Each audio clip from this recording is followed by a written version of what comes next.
Merci d'être là. On va enchaîner sur le prochain atelier. Donc la thématique qui va nous occuper pour les 30 prochaines minutes, c'est l'impact du Covid sur le secteur auto et aéro au Mexique. Vaste sujet. Pour ça, je suis aux côtés d'un expert, quelqu'un qui connaît bien ce sujet-là et puis surtout qui connaît bien le Mexique.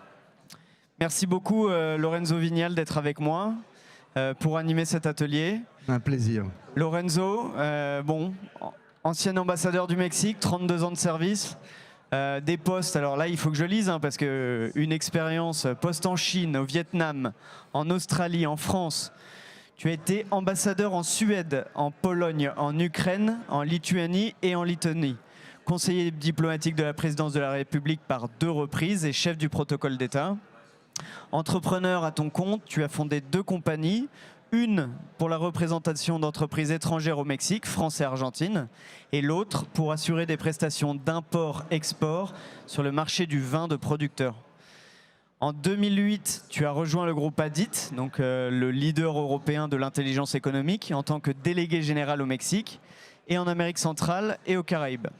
Tu es aussi partenaire de la filiale de nos bons amis du groupe Salveo depuis 2014. Tu es le vice-président senior et tu diriges les stratégies d'attraction pour les IDE. On devait aussi être accompagné d'Alfred Rodriguez qui n'a pas pu se joindre à nous. Tu vas en dire 2 mots. Merci, bienvenue. Merci beaucoup Alban pour cette introduction.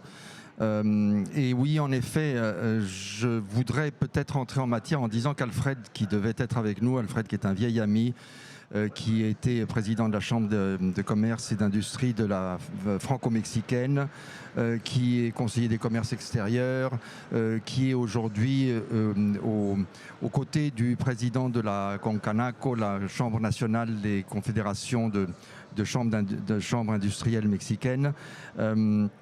Et qui n'a pas pu nous rejoindre parce que mardi, d'ailleurs, et ça a trait exactement avec notre sujet, devait inaugurer et devait assister ou témoigner du parrainage par Dassault, le groupe Dassault Systèmes, du centre de recherche de l'industrie aéronautique au Mexique et dont le siège est à Chihuahua, qui est très important. Ça, on en parlera peut-être un peu plus tard parce qu'il y a une très forte présence de groupes aéronautiques français à Chihuahua, d'autres aussi bien sûr.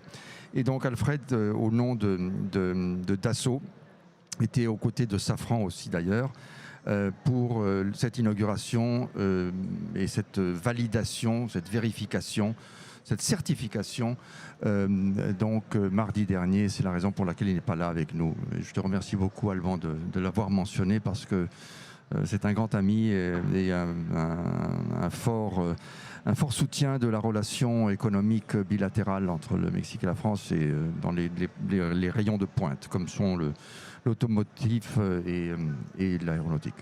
Un grand ami et un fidèle partenaire.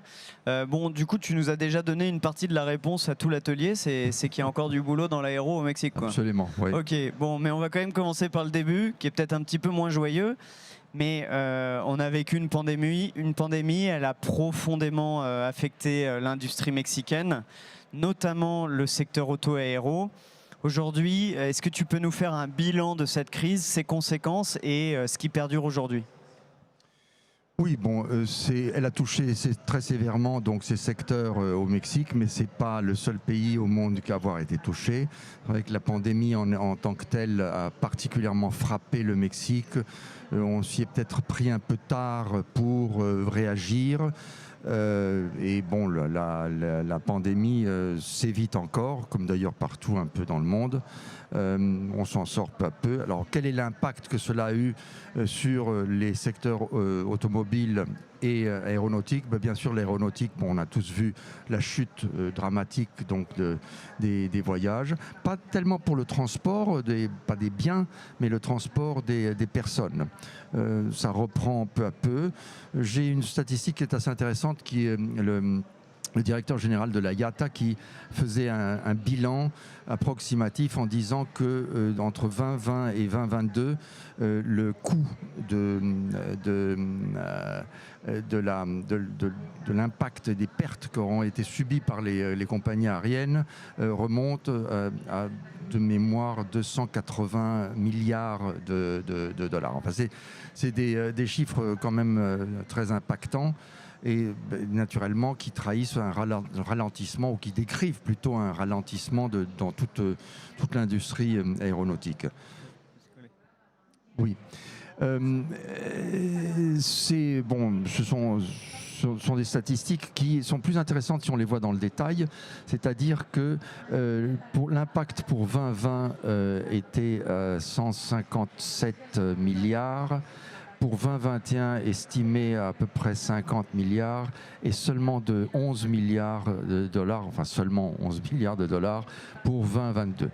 Donc ça veut dire qu'il y a quand même une reprise, et c'est ça, je pense, où il faut que vraiment nous mettions l'accent. Oui, c'est important de le souligner. Ça enchaîne sur la deuxième interrogation, c'est que cette reprise, elle est forte. Elle est forte, on revient de loin, mais elle est quand même forte. Le Mexique, c'est un pays manufacturier. Ça a la très bonne réputation, vérifiée sur le terrain, d'être un pays manufacturier. Aujourd'hui, les entreprises étrangères viennent y investir dans ces secteurs-là pour produire et aussi profiter de coûts de main-d'œuvre inférieurs versus la qualité de la main-d'œuvre quand même. Au-delà de ça, quels sont les avantages concurrentiels du Mexique aujourd'hui sur le secteur auto et le secteur aéro ? Oui, bon, quand on parle de la vitalité du secteur manufacturier au Mexique, c'est pas difficile, c'est quand même le voisin du principal marché mondial. En Europe, on n'a pas toujours très bien une idée de ce que ça veut dire 3500 km d'une frontière. Et le graphique le plus illustratif pour moi, celui qui parle le plus, c'est que si on trace une ligne entre la ville de Lisbonne et la ville de Saint-Pétersbourg, ça vous fait 3500 km. C'est la taille de la frontière du Mexique avec les États-Unis. Donc cette proximité est un énorme atout. Autant pour l'investisseur étranger qui voudrait s'établir dans un pays qui peut être perçu comme plus facile d'établissement que ne peut l'être le marché américain en tant que tel, mais avec tous les avantages que cela représente, autant pour l'industrie aéro que pour l'industrie automobile. Alors, les deux sont des industries extrêmement dynamiques. L'aéronautique, sans doute, est la plus dynamique de toutes. Il faut penser qu'elle n'existait presque pas du tout en 2004. Aujourd'hui, on a des croissances, on parle de croissance explosive, même en temps de Covid, de l'industrie aéronautique. Pour comparer les deux, il serait peut-être intéressant de penser que la chaîne de production d'un automobile au Mexique est complète à 65%. C'est-à-dire qu'on peut faire le 65% d'une voiture au Mexique. Pour le moment, l'aéronautique, c'est seulement 5%. Et avec cette croissance explosive, moi, je vous laisse deviner ou tirer une conclusion du fait que si c'est seulement 5% pour le moment et ça croît à ce rythme-là, où va-t-on aller donc dans le futur ? Les statistiques, justement, je citais le directeur général de la IATA, qui, lui, estime que pour l'année 2032, on va dupliquer le nombre de personnes qui sont transportées par avion aujourd'hui, malgré la chute. Donc il y a un terrain très prospère de croissance possible. Elle est très parlante, cette image du trait entre Lisbonne et Saint-Pétersbourg. Ouais. Ça me donne la possibilité de te demander, on a un accès au nord, le plus gros marché aéronautique mondial. C'est une porte aussi d'entrée vers le sud. Le Mexique, c'est un pays incroyablement intégré. Est-ce qu'aujourd'hui, le Mexique arrive à profiter suffisamment de cette situation géographique unique qui est la sienne ? Ou est-ce qu'il y a encore des progrès à faire ? Je pense qu'il y a toujours des progrès à faire, sans aucun doute. Donc, on parlait des avantages comparatifs du Mexique. C'est vrai que sa situation géographique est très intéressante et très attirante. Tant parce qu'il y a naturellement ce magnétisme qui était exercé par les économies conjointes du Mexique, des États-Unis et du Canada, avec un accord de libre-échange qui aujourd'hui a été complètement renégocié, qui s'appelle un traité entre le Mexique, les États-Unis et le Canada, qui a des nouveautés intéressantes parce qu'il y a des clauses qui touchent justement à la main-d'œuvre et au coût de la main-d'œuvre, où l'idée serait de tirer la productivité vers le haut et en même temps rehausser l'attractivité des salaires pour les gens qui sont dans des industries de pointe comme peuvent l'être l'aéronautique, l'aéronautique et l'automobile. Donc, est-ce que le Mexique en tire tous les avantages? Sans doute pas. Sans doute pas. Il y a peut-être beaucoup de travail à faire pour développer des liens encore plus actifs, plus dynamiques vers le sud. Je ne sais pas aujourd'hui exactement où nous en sommes, mais le commerce extérieur du Mexique est peut-être tourné à hauteur d'un grand maximum de 6% vers le sud, alors que vers le nord, c'est 80%, et le reste, c'est bon, l'Asie qui prend de plus en plus d'importance, bien entendu, et l'Europe aussi. Donc, si on lit entre les lignes de ce que tu nous dis, s'installer au Mexique, ça veut dire avoir un accès privilégié au marché américain. Le Mexique est le premier partenaire commercial des États-Unis. On parle de l'accord du TEMEC, alors on va en dire quelques mots, mais l'accord du TEMEC, sa rénovation depuis 1 an et demi maintenant, c'est $1 milliard d'échanges par jour. Par jour. Pour nous, Européens, sont des chiffres inconcevables. Donc, déjà, est-ce que tu peux nous en dire un peu plus sur ce TEMEC et ce que ça implique pour nos entreprises françaises? Bien, c'est grosso modo un ALENA renforcé. Là où il y a des nouveautés, comme je le mentionnais tout à l'heure, c'est dans le traitement de la main-d'œuvre et la force du travail, ce que l'on voudrait. Nos autres partenaires voudraient, eux, pouvoir arriver à sinon une homogénéisation, au moins une mise à jour des conditions sur tout le marché. Ce qui veut sans doute dire que l'attractivité du Mexique, rien que par la question des coûts, sera sans doute diminuée. Ce qui ne veut pas dire qu'elle ne continue pas d'être quand même... Les salaires ne sont pas les mêmes qu'aux États-Unis ou au Canada. Ils ne peuvent pas l'être dans l'immédiat. Ce n'est pas quelque chose qu'on arrange avec une baguette magique en disant du jour au lendemain, parce qu'il y a un traité, maintenant vous allez gagner 3 fois plus. Mais les conditions sont tirées, les bases sont mises, placées pour pouvoir améliorer donc les conditions de rémunération salariale au Mexique, ce qui ne devrait pas forcément traduire un renchérissement immédiat des coûts. Il y a encore beaucoup d'autres éléments qui viennent à jouer en faveur d'argumenter une implantation au Mexique. Et naturellement la proximité de ces marchés et des conditions qui peuvent être plus faciles sans doute que celles d'une implantation chez nos voisins. Bon, c'est pas la seule chose qui joue, mais ce sont des facteurs déterminants. Des salaires qui augmentent, ça veut quand même aussi dire une qualification supérieure pour ce personnel-là. C'est aussi vertueux pour le pays, ça pousse à la consommation intérieure, donc ça implique plein d'autres choses. C'est pas obligatoirement quelque chose de négatif, donc on le voit plutôt quand même d'un bon œil. Tu disais que du coup, au Mexique, on peut construire 65% d'une voiture alors qu'on peut construire que 5% d'un avion, grossièrement. Oui, c'est la participation du pays à la construction d'un avion ou d'une voiture idéale, quoi. Donc bon, 65%, c'est un chiffre très très important. 5%, ça l'est un peu moins. Quelles sont du coup les opportunités pour les entreprises françaises? Il faut quand même aussi rappeler que le premier employeur étranger dans l'aviation au Mexique est français. Oui. C'est Safran. Oui. C'est quand même une petite fierté. Mais ça veut dire qui en l'espace de 15 ans, Alban, pardon, mais en l'espace de 15 ans, passe d'avoir 6 000 employés à maintenant 20 000. Donc ça veut dire qu'il y a quand même une vitalité. Ça pèse. Et du coup, enfin 5%, c'est quand même un chiffre que le Mexique va tenter d'augmenter, notamment avec l'accès au marché américain, qui est le premier marché mondial au niveau de l'aviation. Qu'est-ce que ça génère automatiquement comme opportunité pour les sociétés françaises ?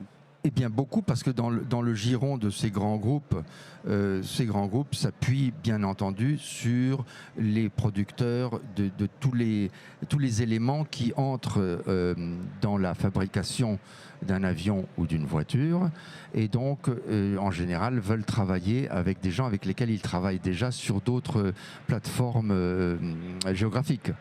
Donc il y a un effet d'entraînement, c'est d'ailleurs celui que nous avons vu maintenant.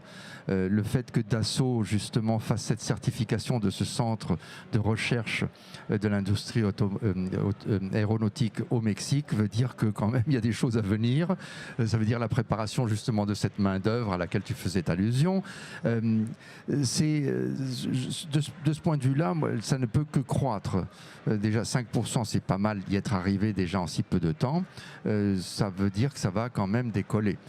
Et bon, et cet acteur, par exemple, Safran, ben, ça c'est à Chihuahua, c'est pas tout à fait par hasard, parce que c'est vraiment les centres de développement de l'industrie aéronautique au Mexique, c'est surtout le nord. Bon, c'est Sonora, Baja California, Chihuahua, bien entendu. Et il y a aussi un développement dans le centre. Querétaro, on parle beaucoup moins du Yucatan, mais le Yucatan est en train de mettre beaucoup d'argent et de ressources, le gouvernement de l'État de Yucatan, pour pouvoir développer une industrie aéronautique aussi dans ce qu'on appelle le sud-est mexicain. Donc, j'en reviens à l'exemple de Safran qui fabrique tous ces harnais pour les avions à Chihuahua dans 2 usines différentes, parce qu'il y a 2 avionneurs importants et qui ont quand même des secrets entre eux, des secrets à ne pas partager, mais c'est fabriqué dans le fond par la même entreprise française qui a deux fabriques tout à fait distinctes à Chihuahua, qui fabrique d'un côté les harnais d'un avion et l'autre les harnais d'une autre compagnie grande avionique. Donc là, on cite des grands groupes. Mais on sait que dans l'aéro et l'auto, les acteurs ne se résument pas aux grands groupes. Derrière eux, il y a toute une, il y a toute une filière avec des PME, des ETI, tout ce qui fait la fierté de nos territoires ici en France. Comment proposer, comment accompagner, comment embarquer ces PME, ces ETI qui ont évidemment moins de moyens que les grands groupes? Comment leur montrer les opportunités qu'il y a au Mexique pour elles? Et surtout aussi, comment les faire s'implanter? Parce qu'aujourd'hui, on le voit au Mexique, pour les pays lointains comme ça, et avec des différences culturelles fortes, on ne recherche pas que des exportateurs. On recherche des gens qui deviennent des locaux, qui investissent. Il ne faut pas que exporter, il faut aussi investir. Et cet investissement, quand on le prend en local, il génère automatiquement du retour sur investissement. Mais une fois qu'on a dit ça, c'est pour une PME ou une ETI d'une région française, et qu'on lui parle du Mexique, enfin, c'est très vague, et ça peut se dire, on peut se dire aussi, oui, ça va être coûteux.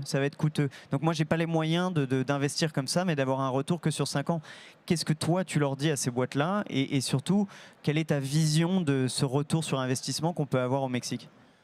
Un retour sur investissement très rapide. Alors là, il y a carrément un travail très important à faire avec les grands groupes pour essayer d'attirer, s'ils ne le font pas déjà eux-mêmes, tous les tier 2, tier 3, tier 4, tier 5 de ces différents... Sur l'automobile, c'est déjà relativement bien fait.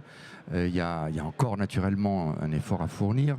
Pour tout ce qui est l'aéronautique, qui demande des investissements quand même beaucoup plus conséquents, des spécialisations beaucoup plus importantes, des degrés de connaissances et surtout des benchmarks qui sont extrêmement rigoureux, d'où d'ailleurs l'importance de ce centre de recherche de l'industrie aéronautique, parce que c'est de là que vont sortir vraiment les spécialistes. Alors, que faire et que dire? Ben oui, un effort concerté avec les grands groupes, qui sont dans le fond ceux qui vont entraîner, qui entraînent, qui attirent la présence des ETI et des PME, PMI françaises. Et bien sûr, aller les chercher et leur parler des opportunités concrètes qu'elles peuvent tirer d'une présence au Mexique, où les return on investment sont relativement plus rapides qu'ils le seraient sur des marchés plus mûrs. Alors, il faut quand même peut-être se dépêcher parce que le Mexique, comme tu le signalais toi aussi, est en train de mûrir. C'est une économie, c'est quand même la 15e économie mondiale, avec beaucoup de contrastes, avec beaucoup de difficultés sans doute. C'est d'ailleurs pour ça que, je ne vais pas faire de publicité, mais ce que je fais aujourd'hui pour aider le Mexique, c'est de pouvoir dire à ces groupes que nous sommes là pour les accompagner à l'intérieur de tout un vaste... il n'y a pas qu'une entreprise, il y en a beaucoup, et qui sont toutes fédérées ou regroupées au sein d'un quelque chose qui s'appelle les OSCI, qui sont les opérateurs spécialisés du commerce international. D'ailleurs, nous travaillons très près avec eux, ce sont nos confrères, et nous sommes ceux qui pouvons vraiment faciliter, pas l'implantation immédiate, parce que là, on ne commence pas par une implantation immédiate, on commence par mûrir un tout petit peu quelles sont les conditions, et puis ensuite on se lance. C'est un processus, le processus d'exportation est un processus très complexe, où il faut vraiment savoir se faire épauler correctement. Mais c'est ce que je dirais aux entreprises qui souhaiteraient, qui verraient les différentes opportunités qu'il y a dans le monde. S'ils sont producteurs d'abord de pièces pour l'industrie aéronautique ou pour l'industrie automobile, ils ont forcément compris que le Mexique était quand même très attirant du fait de sa proximité avec les États-Unis, avec le Canada.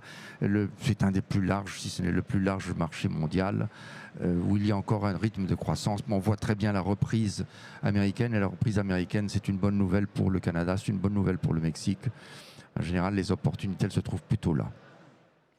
Et les États-Unis, bon, grâce à leur plan de relance, mais c'est quand même dans l'ADN du pays, ont continué à consommer. Ils se sont quasiment pas arrêtés. Ça a tiré les exportations mexicaines. Ça a été aussi une planche de salut pour le pays. Donc on voit quand même que grâce à ces fondamentaux-là, le Mexique a des atouts solides. Après, je voulais revenir sur les OSCI et ce dont tu parlais, de cet accompagnement français et typiquement français.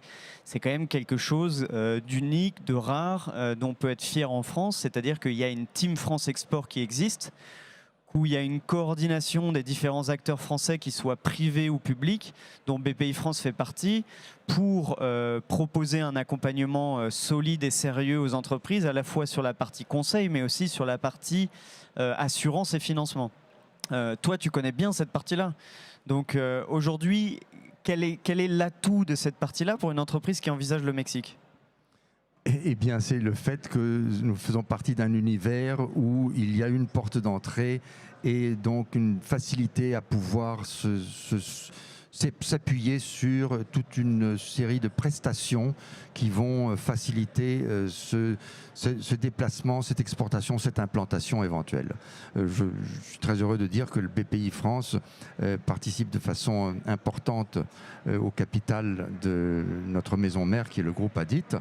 Je sais que nous ne sommes pas le seul où BPI s'investit non seulement en parole, mais aussi en action concrète et en participation à la vie de ces entreprises privées. Donc il y a en effet, comme tu le mentionnes, cette confluence des acteurs privés, des acteurs étatiques qui aident vraiment l'exportateur français, comme je crois qu'il y a peu de pays qui le font. Et c'est un grand atout, c'est un grand avantage qu'a l'exportateur français ou la compagnie qui voudrait aller à l'exportation, aller à l'international et qui ne sait pas toujours très bien comment s'y prendre. Il y a moult choix à faire pour pouvoir l'aider et garantir son succès. Merci. Si Alfred avait été là, il nous aurait lancé un appel à tous pour dire qu'il faut mettre le Mexique dans sa stratégie. En tant qu'entreprise française, il faut regarder le Mexique, notamment dans l'industrie. C'est important, c'est un pays très connecté géographiquement, très connecté au sein de tous ces pays de l'Amérique latine. Donc vraiment, il est important d'intégrer ça. Nos concurrents européens l'ont déjà fait, investissent beaucoup plus que ce que font les entreprises françaises et ont des résultats probants. Donc aussi à nous, institutions publiques, institutions privées, de vous donner l'envie d'aller là-bas, de vous sécuriser pour y arriver. Mais il faut nous contacter, il faut venir nous voir, donc n'hésitez pas, vous avez tout un réseau à votre disposition de personnes comme Lorenzo ou de personnes qui travaillent chez BPI France comme moi, donc n'hésitez pas.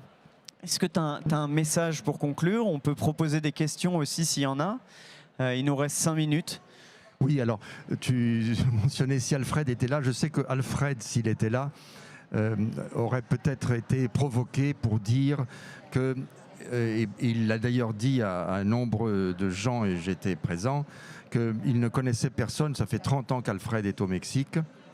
Alors, une petite anecdote, c'est qu'on s'amusait parce que le mexicain c'est Vignal et le français c'était Rodriguez. Bon. Mais Alfred qui dit très souvent qu'il ne connaît personne à ce jour qui n'ait pas fait de l'argent, pas d'entrepreneur qui n'ait pas fait d'argent au Mexique. Et donc, c'est une terre où il y a beaucoup de business possibles, de très beaux business. C'est une croissance, c'est vraiment une terre de croissance. C'est une population extrêmement dynamique. C'est un pays qui est très attirant. On a vraiment, enfin, on fait partie non seulement des langues indo-européennes, mais en plus de ça, c'est des langues latines.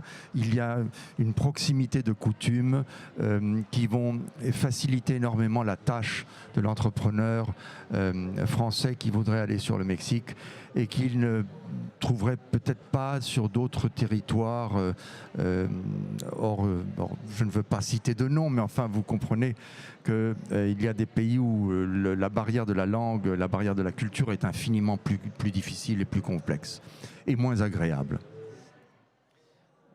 On va conclure sur ces belles paroles. Est-ce qu'il y a des questions? On a le temps d'en prendre une ou deux. Oui.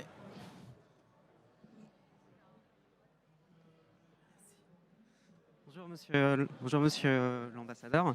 Je me demandais comment l'État français accompagnait le renforcement de la relation économique bilatérale entre la France et le Mexique. Comment l'État français accompagne le renforcement de la relation bilatérale entre la France et le Mexique, sur le plan économique notamment? Merci. Bon, merci.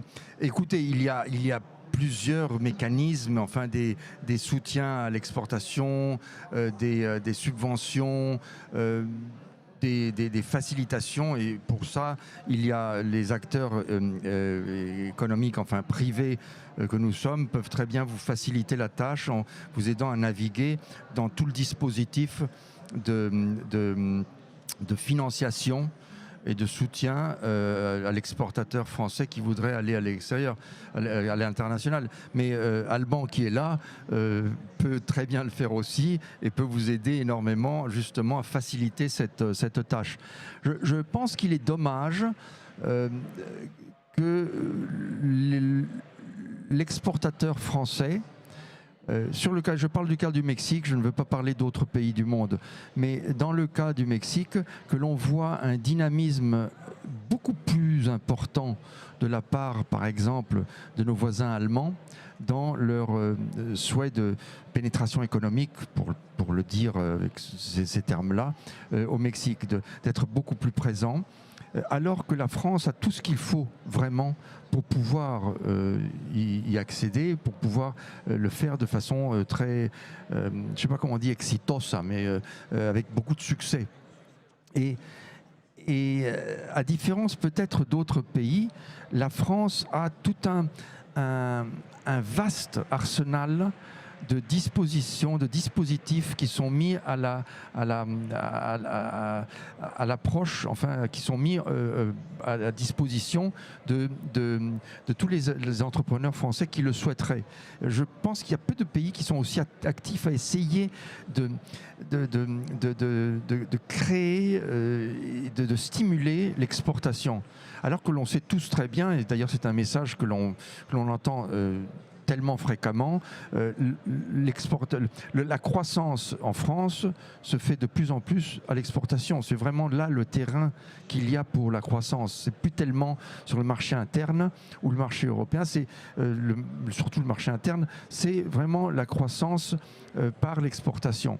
Donc voilà, je ne sais pas ce qu'il faut que nous fassions pour stimuler l'entrepreneur à vouloir aller à l'international, mais n'hésitez pas à vous rapprocher de tout le monde, tout le vaste univers qui est aujourd'hui représenté ici au sein de Big. Hein.